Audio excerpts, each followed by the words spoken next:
आवाज लोकशाहीचा मध्ये आज आपण पाहणार आहोत धाराशिव मधील नागरिकांच्या समस्या नेमक्या काय आहेत त्या। कळमची बाजारपेठ ही धाराशिव जिल्ह्यातील एक नंबरची बाजारपेठ म्हणून या बाजारपेठीची ओळख आहे। तर पाहिलं तर धाराशिव जिल्ह्यासह बीड आणि सोलापूर जिल्ह्यातील जे काही ग्राहक आहेत ते खरेदीसाठी या बाजारपेठेमध्ये येत असतात, मात्र त्यांना इथे आल्यानंतर मोठ्या त्रासाला सामोरं जावं लागतं। येथील जे काही विविध समस्या आहेत त्यामुळे ग्राहक असतील, येथील व्यापारी आहेत ते कुठेतरी त्रस्त आहेत। नेमक्या या व्यापाऱ्यांच्या आणि ग्राहकांच्या काय समस्या आहेत त्या आता आपण पाहणार आहोत। धाराशिव जिल्ह्यातली कळमची बाजारपेठ म्हणजे सगळ्यात मोठी बाजारपेठ आहे।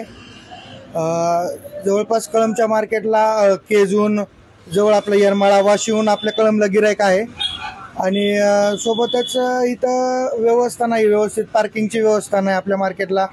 दुसरी गोष्ट खेड्यापाड्याहून जी महिला येतात त्या महिलांना इथं स्वच्छतागृहाची व्यवस्था नाही, जी आहे ती बंद आहे। आणि दुसरी गोष्ट आम्हाला बाकी दुकानातला कचरा वगैरे टाकायला नगरपालिकेचं वाहन येत नाही, भरपूर दिवस झालं।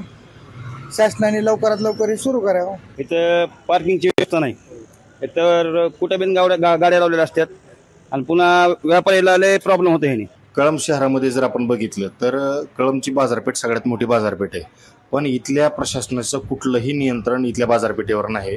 जर बघितलं तर कळमच्या सगळ्या बाजारपेठेमध्ये वाहनांची एवढी रांग आहे, कुठलीही त्यांचं नियोजन नाही, पार्किंगचं नियोजन नाही, कुठल्याही स्वच्छतेचं नियोजन नाही। याच्याकडे प्रशासनानं गांभीर्यानं लक्ष द्यावं ही आमची मागणी आहे। या कळम मार्केटमध्ये आणि वाहनांची पार्किंग लावण्यासाठी आम्हाला ही जागा नाही आहे। ग्राहक म्हणून जर आम्ही मार्केटमध्ये आलो तर महिलांसाठी शौचालय हे पण नाही। शौचालयाची आणि ह्या पार्किंगची प्रशासनाने सोय करावी ही आमची ग्राहक म्हणून मागणी। कळम बाजारपेठ जिल्ह्यातली सगळ्यात मोठी बाजारपेठ आहे आणि या बाजारपेठेची एवढी दुरवस्था आहे, येथील नगरपालिका प्रशासन याच्याकडे लोकांच्या समस्येकडे पूर्णतः दुर्लक्ष करताना दिसत आहे। आज बाजारपेठेमध्ये जर बघायला गेलो तर रस्त्यावर अस्तव्यस्त पार्किंग असते, त्याच्याकडे पोलीस प्रशासन दुर्लक्ष करतं। पोलीस प्रशासनाला विनंती केली तर ते म्हणतात आमचा विषय नाही, तो नगरपालिकेचा विषय आहे। नगरपालिकेला बोललो तर ते म्हणतात पोलीस प्रशासनाचा विषय आहे। ते दोन्ही संस्था एकमेकांना ढकलण्याचं काम करतात। रस्त्यावरची पार्किंग काही हटत नाही, याला पूर्णतः नगरपालिका प्रशासन जबाबदार आहे। नगरपालिकेनं लवकरात लवकर व्यापाऱ्यांच्या समस्या सोडवाव्यात। धाराशिव जिल्ह्यामधली कळमची नगरपालिका ए वर्ग नगरपालिका आहे, परंतु या ठिकाणी पावसाळ्यामध्ये जे पाणी साचतंय हे खूप पाण्याची समस्या आहे। त्याच्यानंतर पार्किंगला जे कस्टमरला जे पार्किंगसाठी जी व्यवस्था असायला पाहिजे ती व्यवस्था नाही आहे आणि संध्याकाळी लाईटची एक रात्रीची जी नगरपालिकेची व्यवस्था असायला पाहिजे ती व्यवस्था नाही आहे, लाईटची व्यवस्था नाही आहे रात्रीची। कळमचा नागरिक म्हणून माझी अशी प्राथमिक इच्छा आहे की आपल्या कळममध्ये ग्रामीण भागातून येणाऱ्या महिला पुरुषांसाठी मूलभूत सुविधा असल्या पाहिजेत।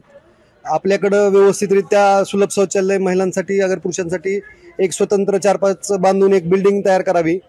त्यानंतर येणाऱ्या ह्या वाहनं आहेत खेड्यापाड्यातून येणारे, प्रत्येक खेड्यापाड्यातून त्यांची पार्किंग सुविधा नाही आहे। प्रत्येक मार्केटला एक वेगळी पार्किंग सुविधा असली पाहिजे, जेणेकरून ट्रॅफिकचा प्रॉब्लेम होणार नाही आहे।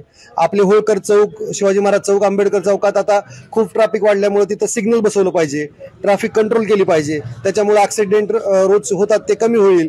संध्याकाळी सगळ्या पदवींना लाईट दोन्ही तिन्ही रोडला असलीच पाहिजे, कारण लहान लेकरं, शाळकरी मुलं ट्युशनला वगैरे जातात, त्यांच्या सिक्युरिटीचा प्रश्न आहे। तर हाशेगाव ते मांजरा नदीपर्यंत पूर्ण स्ट्रीट लाईट लावलेली पाहिजे।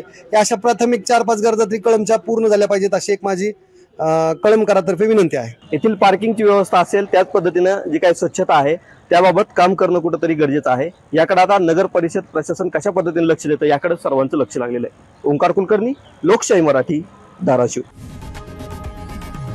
लोकशाही मराठी, ऐका, पहा, जागरूक रहा।